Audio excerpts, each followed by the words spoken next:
bahas tentang acara pemeriksaan biasa di pengadilan, ya. Sebagaimana sudah dijelaskan pada pertemuan terakhir bahwa pemeriksaan perkara pidana itu terdiri dari pemeriksaan cepat, acara pemeriksaan cepat, acara pemeriksaan singkat, dan acara pemeriksaan biasa, ya. Acara pemeriksaan biasa kita akan bahas hari ini, sedangkan acara pemeriksaan cepat dan acara pemeriksaan singkat sudah dijelaskan pada pertemuan sebelumnya. Baik, saya akan share materinya.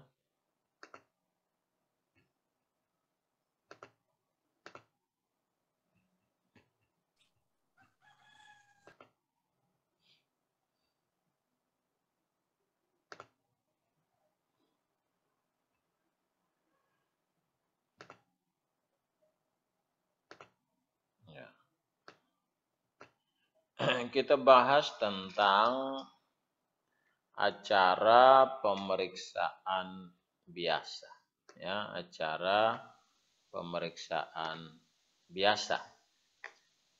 Suara saya, pemeriksaan acara biasa. Perkara pidana mana saja, ya, yang dapat diperiksa dengan pemeriksaan acara biasa. Ya.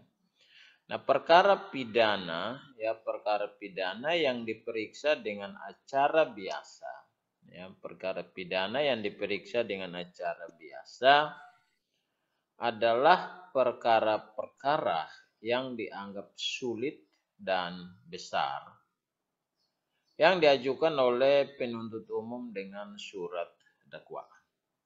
Ya.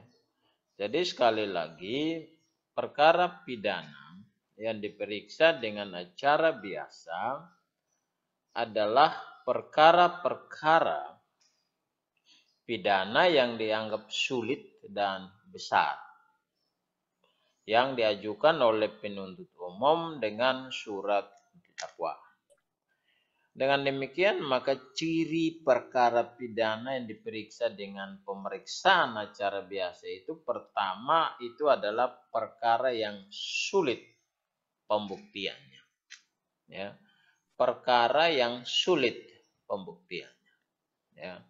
Yang kedua, perkara yang besar, artinya perkara yang menarik perhatian publik atau perhatian masyarakat. Dan yang ketiga, pengajuannya atau pelimpahannya oleh penuntut umum, ya, wajib didasarkan atas surat dakwaan, ya, didasarkan atas surat dakwaan. Itu 3 ciri perkara pidana yang diperiksa dengan acara biasa, ya. Nah, tahapan-tahapan pemeriksaan perkara pidana dengan acara biasa, ya, tahapan-tahapan perkara pidana dengan pemeriksaan acara biasa itu pertama, ya, tahapannya pertama adalah pembukaan sidang dan pemeriksaan identitas terdakwa oleh majelis hakim. Jadi sidang pertama dalam pemeriksaan perkara pidana dan acara biasa adalah hakim membuka sidang. Hakim dalam membuka sidang, hakim dapat menyatakan sidang perkara pidana nomor, ya, misalnya nomor 2 Pit B. Pit B itu artinya pidana biasa, ya, garing 2022 garis miring PN Kupang, Ya, itu dibuka dan terbuka untuk umum. Ya. Tapi ada perkara pidana juga yang tidak terbuka untuk umum, tetapi perkara pidana tersebut tertutup untuk umum. Misalnya perkara pidana persinahan, perkara pidana kesusilaan, ya, atau perkara pidana yang menyangkut ketertiban umum, kesusilaan dan lain sebagainya. Perkara-perkara tertentu tersebut itu dapat diperiksa dengan sidang tertutup. Ya. Jadi tahapan pertama adalah pembukaan sidang dan pemeriksaan identitas terdakwa oleh majelis hakim. Identitas terdakwa oleh majelis hakim ini sudah dituangkan secara jelas dan lengkap di dalam surat dakwaan. Ya, dalam pembahasan tentang surat dakwaan saya sudah sampaikan tentang apa isi dari sebuah surat dakwaan. Antara lain identitas terdakwa. Karena itu majelis hakim setelah membuka sidang maka akan memeriksa identitas terdakwa. Apakah identitas terdakwa sudah benar sesuai apa yang diberikan dalam surat dakwaan penuntut umum ataukah belum? Ya, ataukah belum? Ya. Kemudian pembacaan surat dakwaan oleh jaksa penuntut umum. Ya. Jadi sidang yang pertama pembukaan sidang dan pemeriksaan identitas terdakwa oleh majelis hakim. Apabila terdakwa didampingi oleh penasihat hukum, maka majelis hakim memeriksa surat kuasa dan identitas dari penasihat hukum yang bersangkutan. Itu pertama. Sidang pertama. Sidang yang kedua, tahapan yang kedua setelah pembukaan sidang dan pemeriksaan identitas terdakwa adalah pembacaan surat dakwaan oleh jaksa penuntut umum. Ya. Nah, ketua majelis hakim, ya, ketua majelis hakim mempersilahkan penuntut umum, ya, ketua majelis hakim mempersilahkan penuntut umum untuk membacakan surat dakwaan dan mengingatkan kepada terdakwa, ya,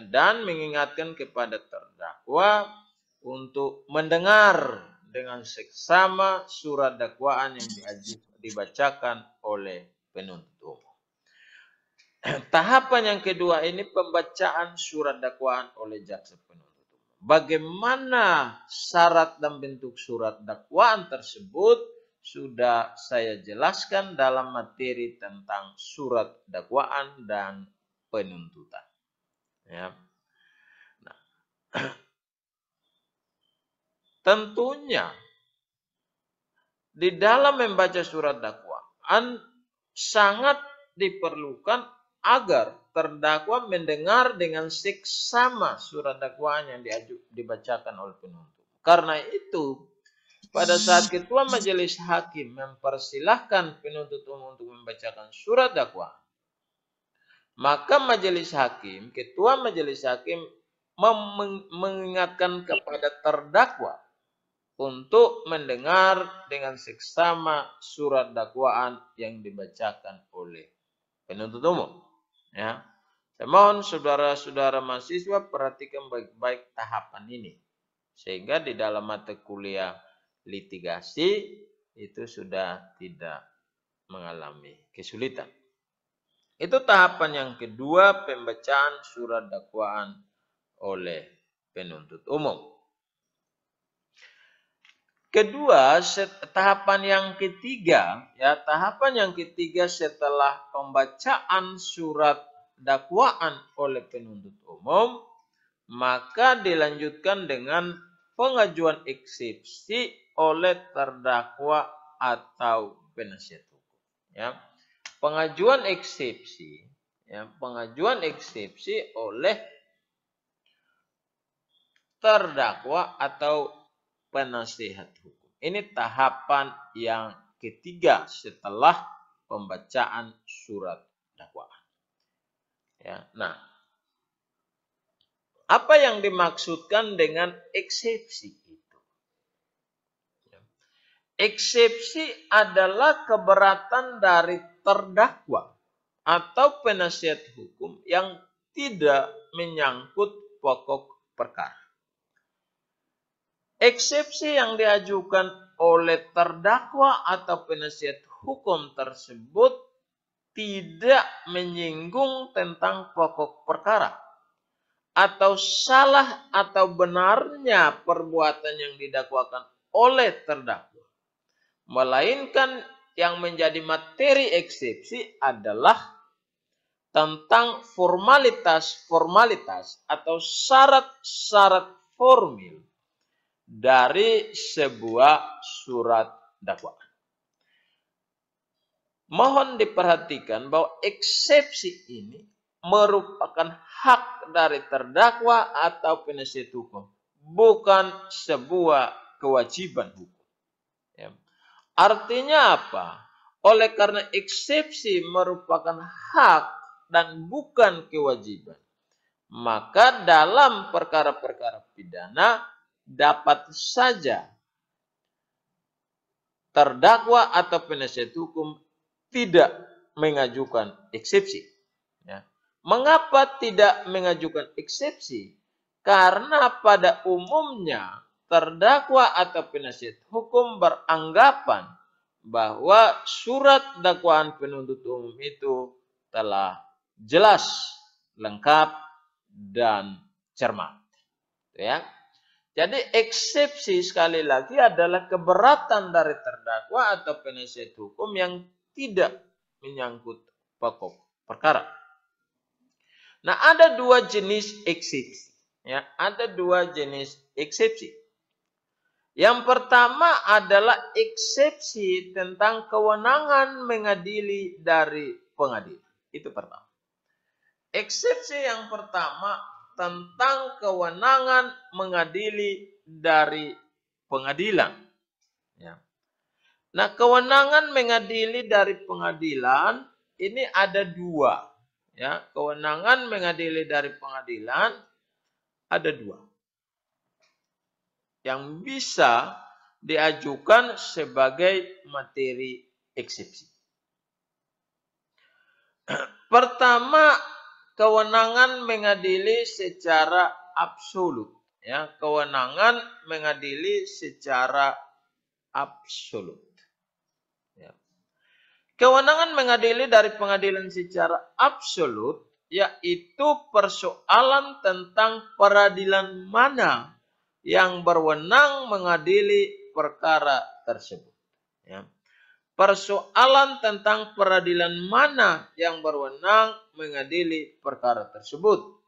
Misalnya terdakwa mengajukan eksepsi yang menyatakan bahwa surat dakwaan yang didakwakan kepada terdakwa tidak termasuk di dalam kewenangan peradilan umum, tetapi masuk dalam kewenangan peradilan tata usaha negara. Itu contoh. Ya. Itu kewenangan mengadili dari pengadilan secara absolut. Kedua, tentang kewenangan mengadili dari pengadilan. Yang kedua adalah kewenangan mengadili secara relatif. Ya, kewenangan mengadili secara relatif. Ya. Kewenangan mengadili secara relatif yaitu peradilan sejenis mana. Sekali lagi. Peradilan sejenis mana yang berwenang mengadili perkara itu. Ya.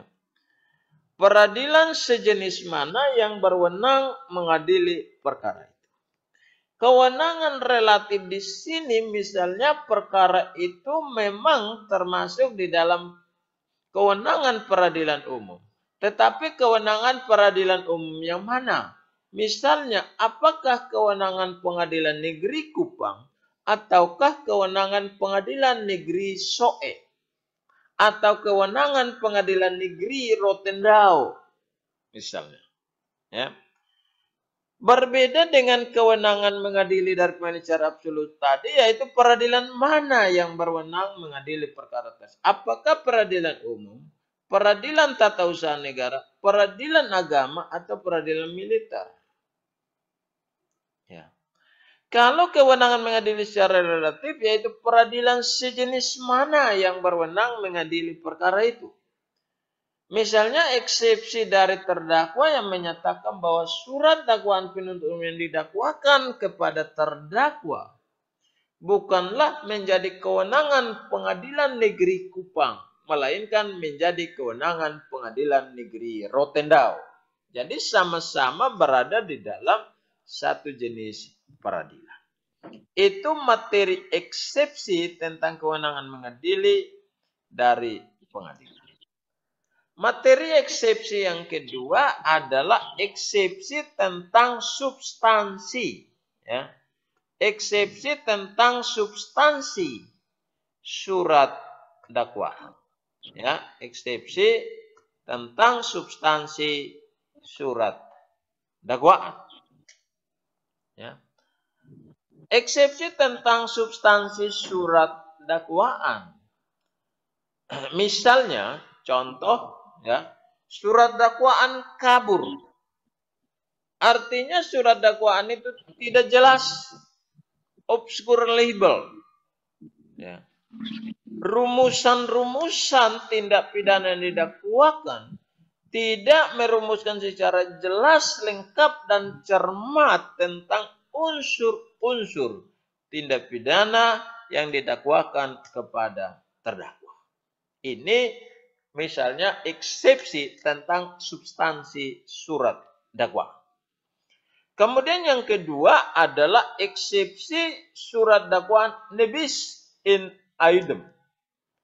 Nebis in idem artinya suatu perkara tidak boleh diajukan dua kali.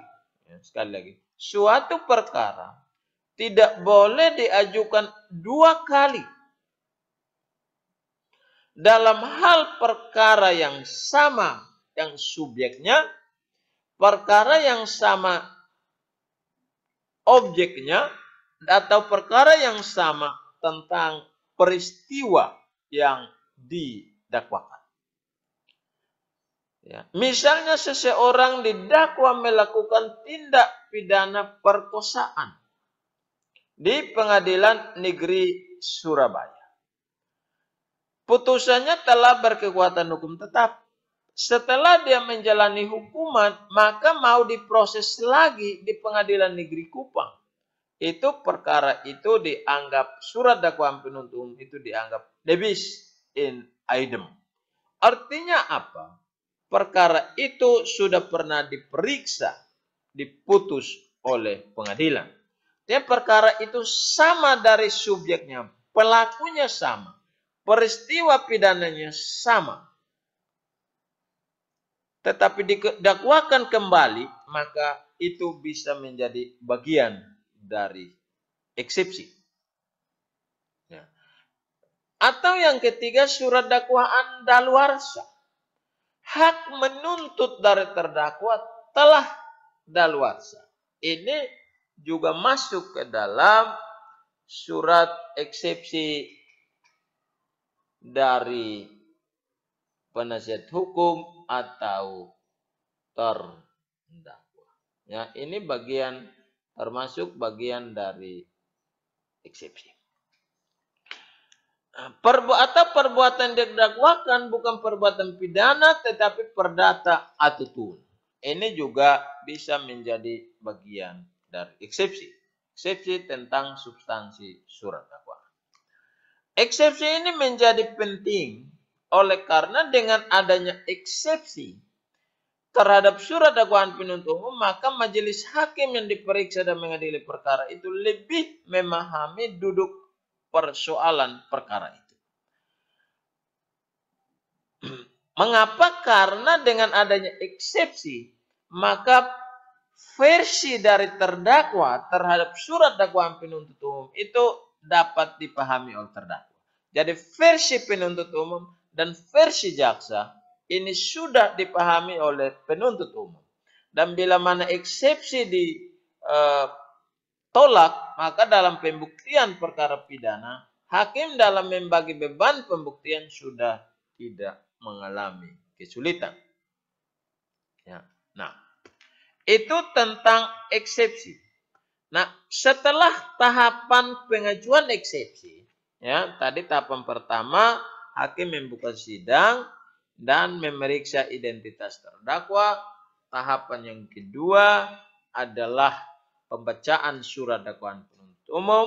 Tahapan yang ketiga adalah pengajuan eksepsi oleh terdakwa atau penasihat hukum. Dan tahapan pemeriksaan acara biasa yang keempat adalah tanggapan JPU terhadap eksepsi.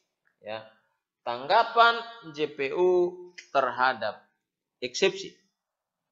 Nah, terhadap eksepsi yang diajukan oleh terdakwa atau penasihat hukumnya, sekali lagi, terhadap eksepsi yang diajukan oleh terdakwa atau penasihat hukumnya, majelis hakim memberikan kesempatan kepada JPU untuk memberikan tanggapan, ya, untuk memberikan tanggapan.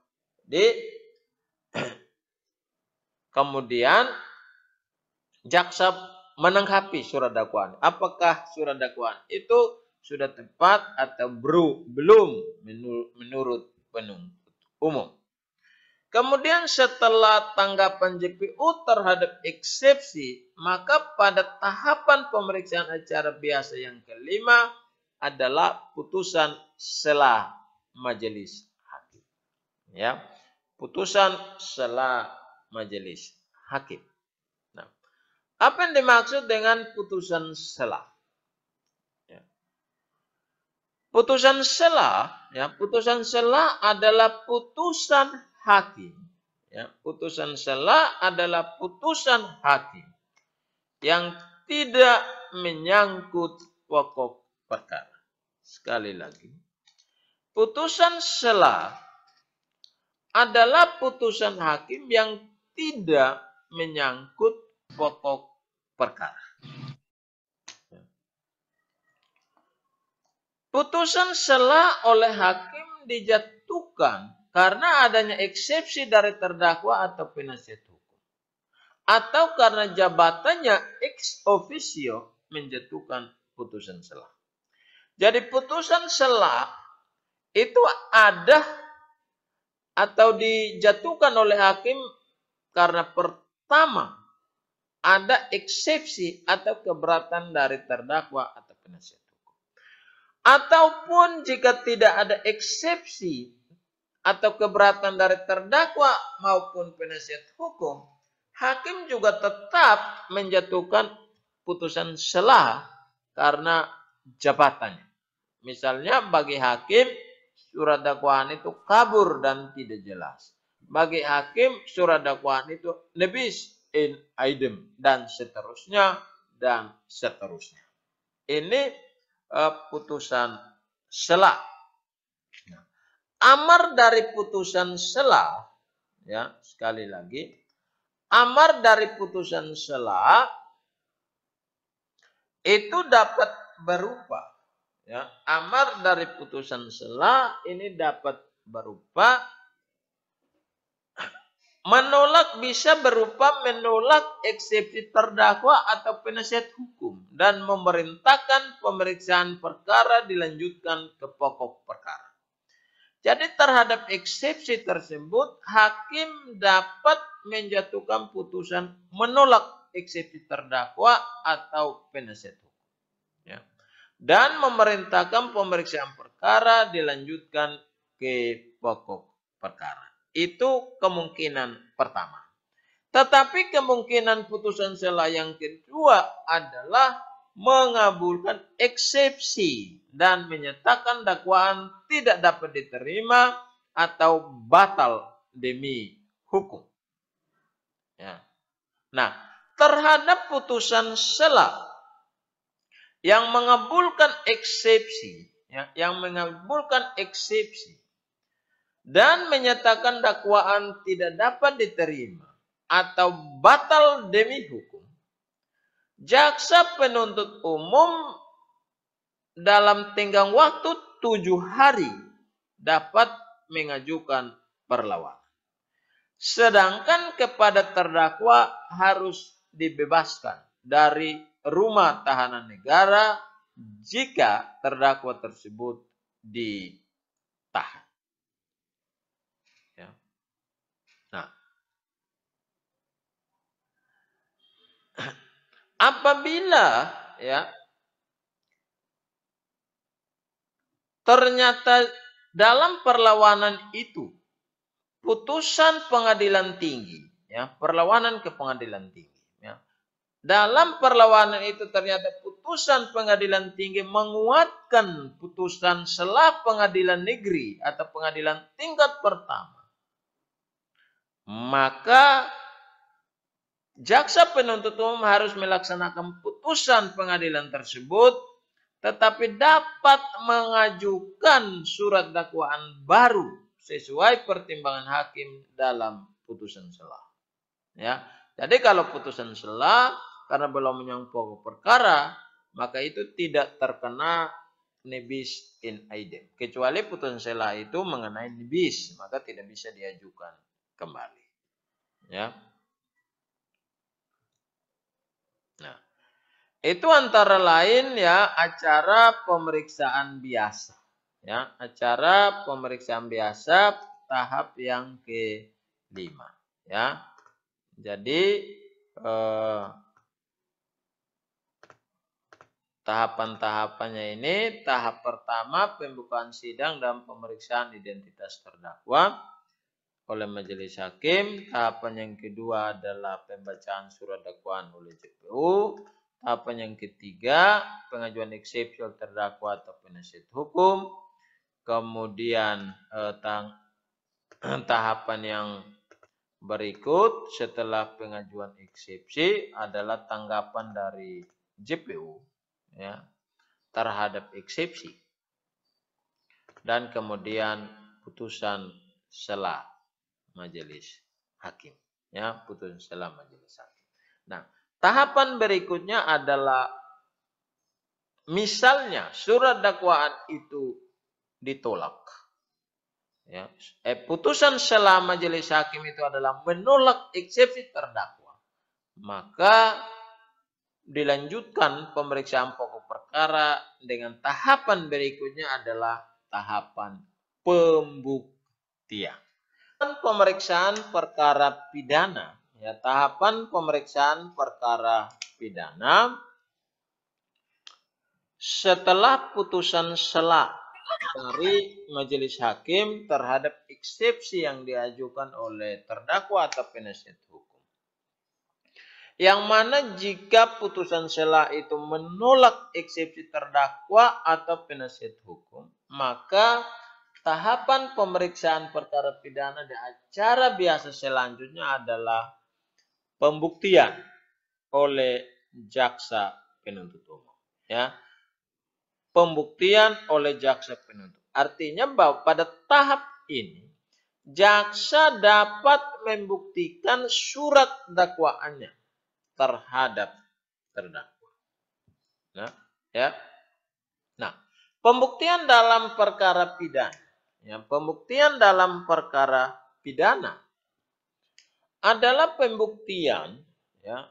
Pembuktian dalam perkara pidana adalah pembuktian bahwa benar suatu peristiwa pidana telah terjadi, ya, dan terdakwalah yang bersalah melakukannya, sehingga harus mempertanggungjawabkannya. Jadi pembuktian oleh penuntut umum dalam perkara pidana yaitu pembuktian oleh penuntut umum tentang kebenaran surat dakwaan. Kebenaran perbuatan-perbuatan pidana atau peristiwa-peristiwa pidana yang dirumuskan dalam surat dakwaan. Dan menurut penuntut umum, terdakwalah yang bersalah melakukannya sehingga harus mempertanggungjawabkan. Namun sebelum sampai kepada bersalah atau tidaknya terdakwa dan terdakwa mempertanggungjawabkan perbuatannya, haruslah didahului dengan pembuktian. Ya, harus didahului dengan pembuktian. Ya. Nah, ada dua hal yang dipertimbangkan hakim dalam pembuktian. Ya. Ada dua hal yang dipertimbangkan oleh hakim di dalam pembuktian. Ya. Pertama, kepentingan masyarakat. Jadi hakim dalam mempertimbangkan pembuktian itu harus mempertimbangkan kepentingan masyarakat. Kepentingan masyarakat artinya seseorang yang telah melanggar hukum pidana. Ya.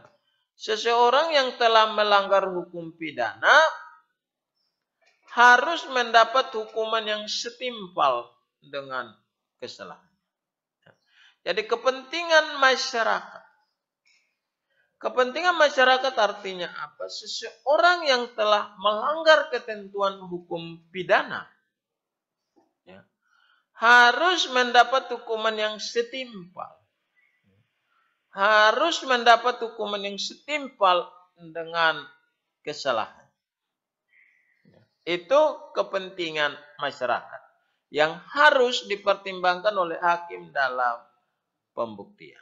Jadi kepentingan masyarakat itu adalah pelanggaran terhadap ketentuan hukum pidana harus memperoleh atau mendapat hukuman yang setimpal dengan kesalahan. Ya. Kemudian selain kepentingan masyarakat, hakim juga dalam pembuktian harus mempertimbangkan kepentingan terdakwa. Artinya, terdakwa harus diperlakukan secara adil. Terdakwa harus diperlakukan secara adil. Sehingga orang yang tidak bersalah tidak boleh dihukum. Dan jika bersalah dijatuhi hukum yang adil dan layak. Jadi ada dua kepentingan yang tarik-menarik yang harus dipertimbangkan oleh hakim.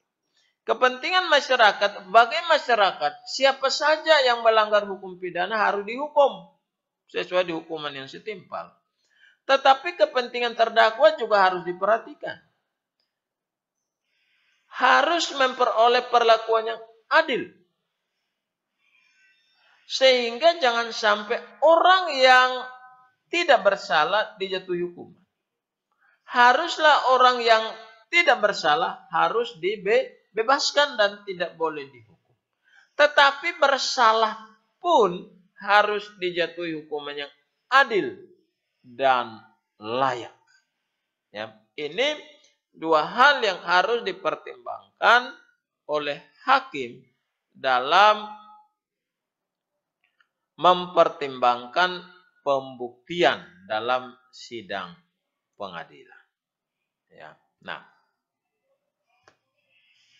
teori pembuktian, ya, teori pembuktian dalam hukum acara pidana itu ada beberapa teori. Pertama adalah teori pembuktian positif, ya, teori pembuktian positif. Ya. Teori pembuktian positif artinya penentuan bersalah. Ya, sekali lagi, penentuan bersalah atau tidaknya terdakwa melakukan tindak pidana. Penentuan bersalah atau tidaknya terdakwa melakukan tindak pidana tergantung sepenuhnya kepada sejumlah alat bukti yang ditetapkan terlebih dahulu tanpa disertai adanya keyakinan hakim. Jadi teori pembuktian positif itu bersalah atau tidaknya terdakwa dalam sidang pengadilan sepenuhnya bergantung kepada alat bukti. Dan alat bukti ini tidak memerlukan adanya keyakinan hakim. Ya, meskipun hakim yakin orang itu bersalah, tetapi kalau alat buktinya itu menyatakan orang itu tidak bersalah, maka hakim harus menjatuhkan putusan bebas kepada terdakwa. Itu kalau menggunakan teori pembuktian positif. Yang kedua adalah teori pembuktian negatif. Ya, teori pembuktian negatif. Ya. Teori pembuktian negatif artinya apa? Hakim hanya boleh menjatuhkan pidana. Hakim hanya boleh menjatuhkan pidana apabila sedikitnya terdapat dua alat bukti yang ditetapkan dalam undang-undang itu ada. Ditambah keyakinan hakim yang diperoleh dari adanya alat bukti itu. Jadi berbeda dengan teori pembuktian positif.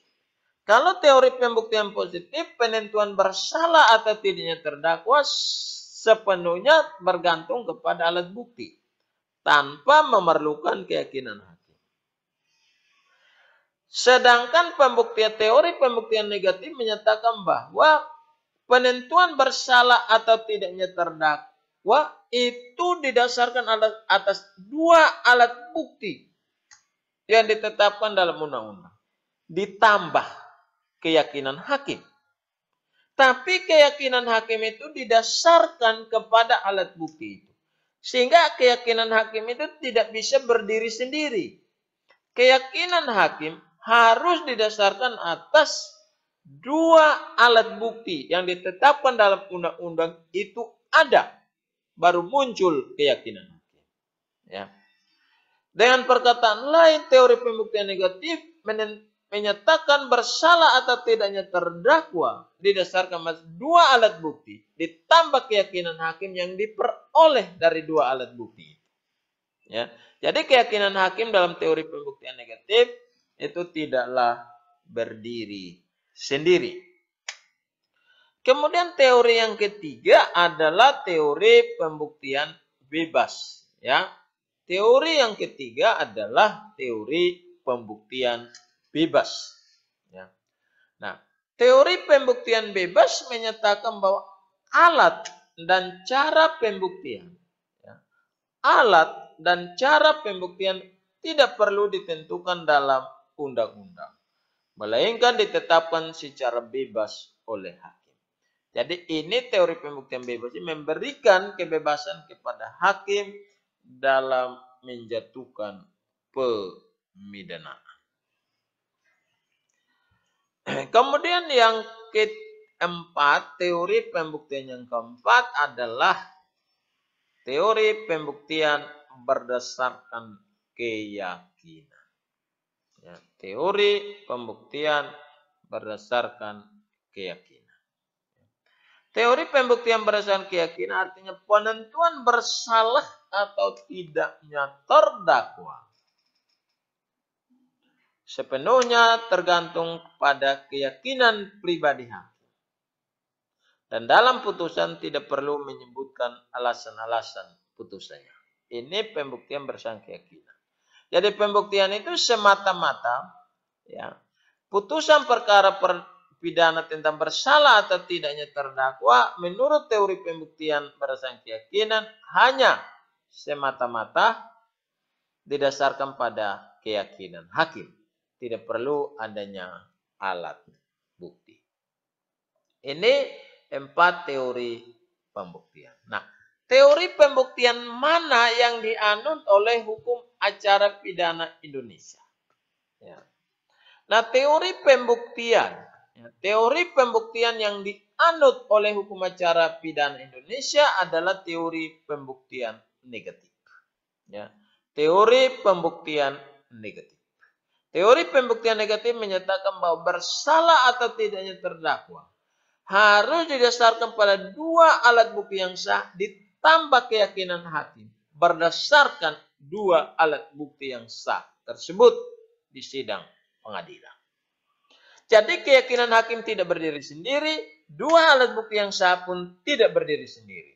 Tapi dua alat bukti yang sah menjadi dasar bagi hakim untuk memperoleh keyakinan tentang bersalah atau tidaknya terdakwa. Ini teori pembuktian negatif. Mengapa teori pembuktian dalam hukum acara pidana Indonesia dikatakan menganut teori pembuktian negatif? Karena dasar hukumnya di dalam pasal 183 KUHP. Kitab Undang-Undang Hukum Acara Pidana. Undang-Undang Nomor 8 Tahun 1981. Pasal 183 KUHP menyatakan hakim tidak boleh menjatuhkan pidana kepada seseorang kecuali apabila dengan sekurang-kurangnya dua alat bukti yang sah ia memperoleh keyakinan bahwa suatu tindak pidana telah terjadi dan bahwa terdakwalah yang bersalah melakukannya, ya, dan bahwa terdakwalah yang bersalah melakukannya, ya. Jadi sekurang-kurangnya dua alat bukti yang sah, ya. Ini, ya. Jadi kalau ditanya teori pembuktian manakah yang dianut dalam hukum acara pidana Indonesia, yaitu teori pembuktian negatif, dasar hukumnya adalah pasal 183 KUHP. Itu tentang teori pembuktian. Alat bukti dalam perkara pidana ini diatur dalam pasal 184 KUHP. Ya, 184 KUHP.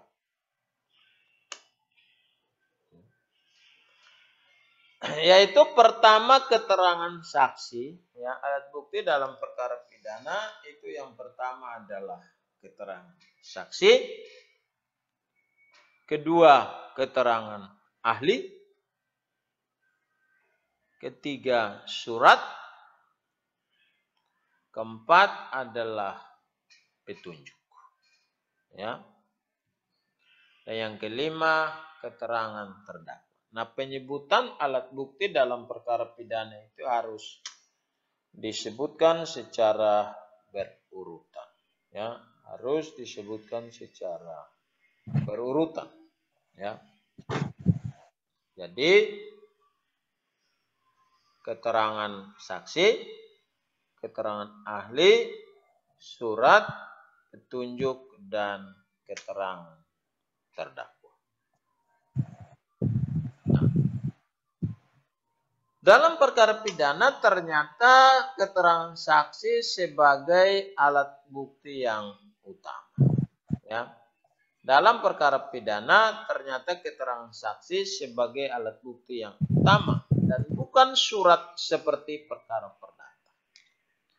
Ada dua alasan mengapa keterangan saksi sebagai alat bukti utama dalam perkara pidana dan bukan surat. Dan bukan surat seperti perkara perdata. Karena dua alasan. Pertama, kebenaran yang dicari dalam perkara pidana adalah kebenaran materi.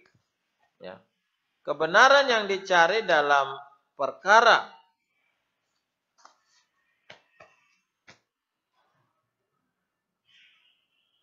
pidana adalah kebenaran material. Kebenaran material ini harus benar-benar, artinya bahwa benar-benar terdakwalah yang bersalah melakukan tindak pidana sesuai alat bukti. Bila mana hanya didasarkan atas pengakuan terdakwa tanpa didasari alat bukti, bahkan alat bukti yang diperoleh bertentangan dengan keterangan dari terdakwa, maka terdakwa tetap tidak dapat dihukum. Ya, terdakwa tetap tidak dapat dihukum. Ini ajaran kebenaran material. Jadi mengapa saksi sebagai alat bukti utama dan bukan surat seperti dalam perkara perdata? Karena pertama kebenaran dicari dalam perkara pidana adalah kebenaran material. Alasan yang kedua, karena dalam perkara pidana ada upaya menghilangkan barang bukti. Ya, dalam perkara pidana itu selalu saja pelaku berupaya untuk menghilangkan barang bukti. Ya, sehingga keterangan pertama sebagai alat bukti yang utama itu keterangan saksi dan bukan surat. Karena tidak mungkin seseorang melakukan tindak pidana kemudian menulis surat bahwa dialah yang melakukan tindak pidana. Nah, berbeda dengan perkara perdata. Karena dalam perkara perdata itu yang dicari adalah kebenaran formil. Dan perbuatan perdata selalu dibuat dalam bentuk surat. Ya, perkara perdata itu harus dibuat dalam bentuk surat. Nah, jenis alat bukti dalam perkara pidana, ya, seperti keterangan saksi, keterangan ahli, surat petunjuk, dan keterangan terdakwa haruslah sah menurut hukum. Yakni secara formil cara perolehannya sah menurut hukum acara pidana. Dan secara material harus memiliki hubungan dengan tindak pidana yang disangkakan atau didakwakan kepada terdakwa. Guna menimbulkan keyakinan bagi hakim tentang terbukti atau tidaknya terdakwa melakukan tindak pidana. Ya, terbukti atau tidaknya terdakwa melakukan tindak pidana. Jadi secara formil cara perolehannya sah, secara material harus punya hubungan dengan tindak pidana yang disangkakan atau didakwakan kepada terdakwa. Ini untuk apa? Supaya memberikan keyakinan kepada hakim. Nah, kita lihat alat bukti yang pertama adalah keterangan saksi. Ya, keterangan saksi.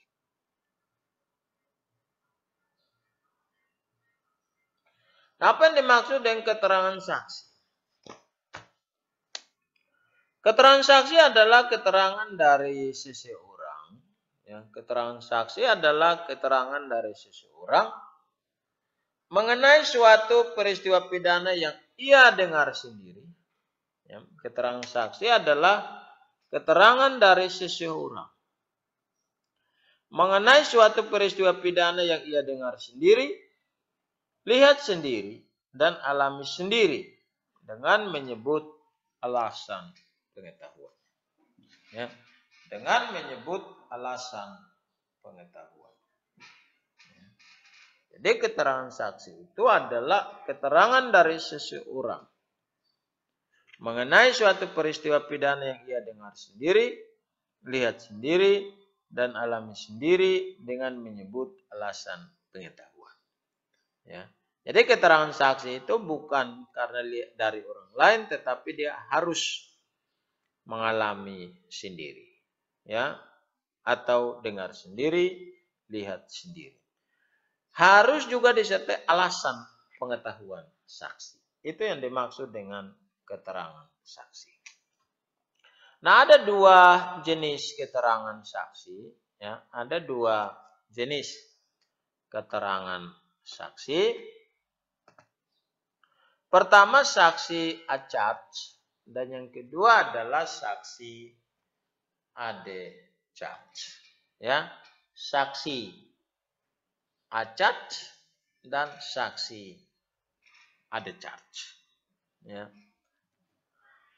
Saksi acat itu adalah saksi yang diajukan oleh penuntut umum di mana keterangannya memberatkan terdakwa. Ya. Sedangkan saksi adecat, ya, saksi adecat itu adalah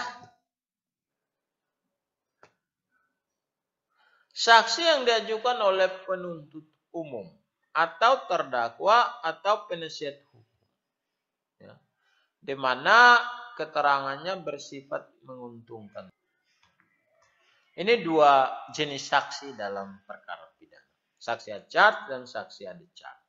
Saksi ad charge itu adalah saksi yang diajukan oleh penuntut umum di mana keterangannya memberatkan terdakwa. Sedangkan saksi yang diajukan oleh penuntut umum atau terdakwa atau penasihat hukum itu keterangannya bersifat menguntungkan terdakwa.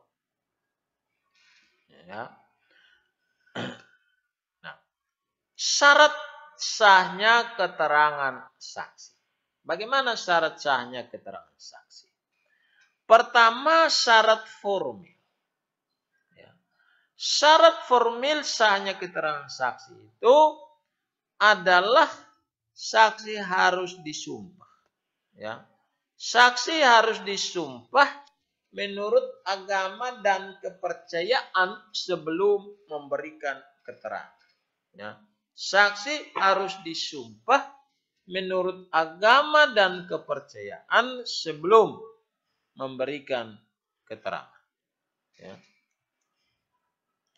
Kemudian syarat material. Kalau syarat formil, saksi itu harus disumpah.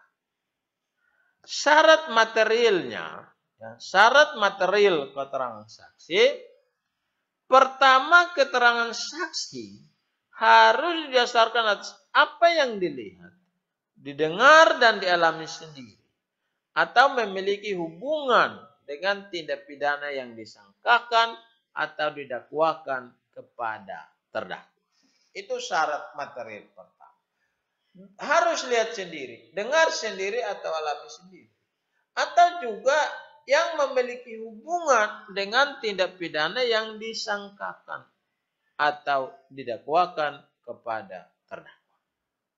Syarat material yang kedua adalah keterangan saksi harus disertai alasan pengetahuan saksi. Ya. Keterangan saksi harus disertai alasan pengetahuan saksi. Jadi alasan apa saksi mengetahui? Alasan apa saksi dengar? Alasan apa saksi mengalami peristiwa pidana? Atau alasan apa saksi menyatakan memiliki hubungan dengan peristiwa pidana yang disangkakan atau didakwakan kepada terdakwa. Kemudian yang ketiga, keterangan saksi sebagai alat bukti yang sah harus ditambah dan bersesuaian dengan alat bukti yang lain. Itu ya. Jadi keterangan saksi sebagai alat bukti itu sah kalau ditambah dan bersesuaian dengan alat bukti lain. Keterangan saksi yang berdiri sendiri tidak memenuhi syarat material sahnya keterangan saksi. Harus bersesuaian atau memiliki hubungan dengan alat bukti yang lain. Nah, bagaimana pemanggilan saksi? Ya. Pemanggilan seorang saksi di sidang pengadilan itu harus sah. Ya. Panggilan seorang saksi di sidang pengadilan haruslah sah. Artinya panggilan itu harus diterima secara langsung oleh saksi. Panggilan itu harus diterima secara langsung oleh saksi. Atau jika saksi tidak berada di tempat, maka panggilan itu dapat diserahkan melalui kepala desa atau lurah. Ya. Panggilan itu dapat diserahkan melalui kepala desa atau lurah. Atau jika ditahan maka harus melalui kepala lembaga pemasyarakatan atau kepala rumah tahanan negara. Nah, ada saksi juga yang ditahan karena mungkin peristiwa pidana yang lain. Ya. Panggilannya harus diterima secara langsung oleh saksi, itu baru sah. Atau jika saksi tidak berada di tempat, panggilan itu dapat diserahkan oleh kepala desa atau lurah, itu baru sah. Atau jika ditahan, saksinya sementara ditahan di rumah tahanan negara atau lembaga pemasyarakatan, maka panggilan itu dapat melalui kepala lembaga pemasyarakatan atau kepala rutan. Kemudian pemanggilan saksi yang kedua, syarat pemanggilan saksi yang kedua di sidang pengadilan adalah harus patut. Panggilan itu harus patut. Panggilan itu harus patut, artinya panggilan itu harus sudah diterima oleh saksi. Ya, panggilan itu harus sudah diterima oleh saksi selambat-lambatnya. Ya, selambat-lambatnya 3 hari sebelum dimulainya pemeriksaan. Ya. Jadi panggilan itu harus sudah diterima oleh saksi selambat-lambatnya 3 hari sebelum pemeriksaan perkara pidana itu dilaksanakan. Itu baru disebut panggilan yang patut. Jadi syarat pemanggilan saksi untuk memberi keterangan di sidang pengadilan perkara pidana itu haruslah sah dan patut. Sah artinya panggilan itu harus diterima secara langsung oleh saksi. Atau jika saksi tidak berada di tempat harus melalui kepala desa atau lurah. Atau jika saksinya ditahan maka bisa melalui kalapas, kepala lembaga pemasyarakatan atau kepala rumah tahanan negara. Nah, kemudian siapa saja yang boleh dipanggil sebagai saksi? Ya, siapa saja yang boleh dipanggil sebagai saksi?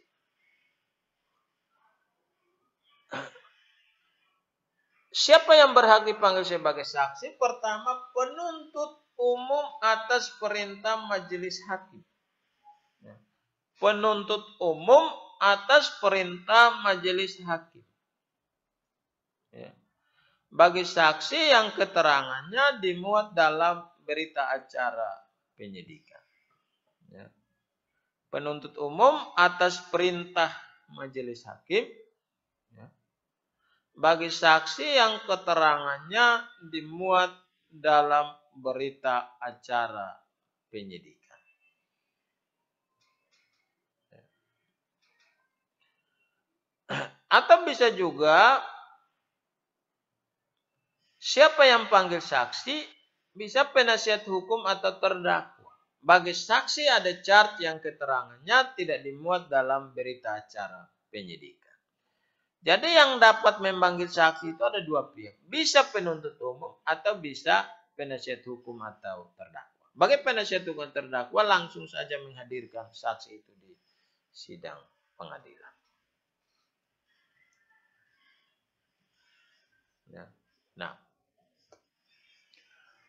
kewajiban saksi dalam perkara pidana, pertama dia wajib menghadap, kedua wajib disumpah, dan ketiga wajib memberikan keterangan.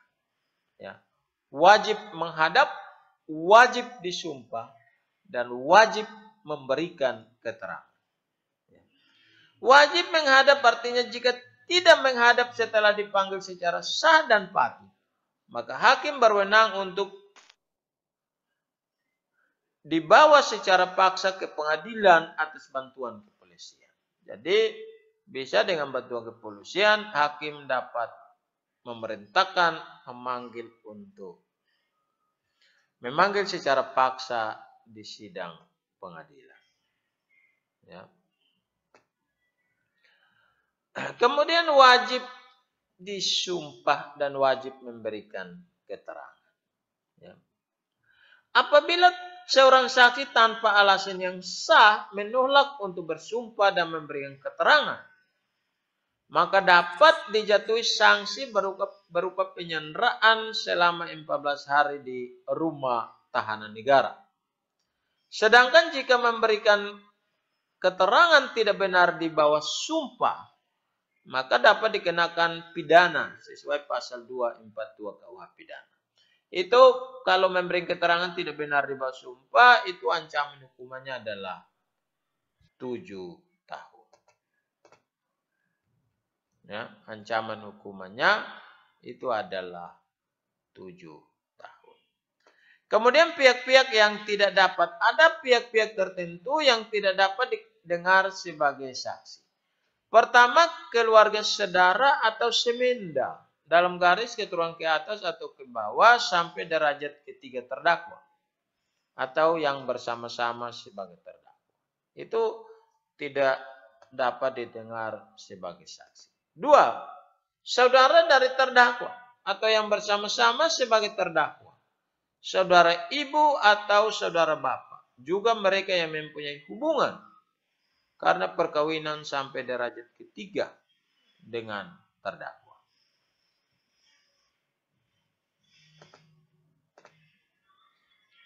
Yang ketiga, suami atau istri terdakwa meskipun telah bercerai atau bersama-sama sebagai terdakwa.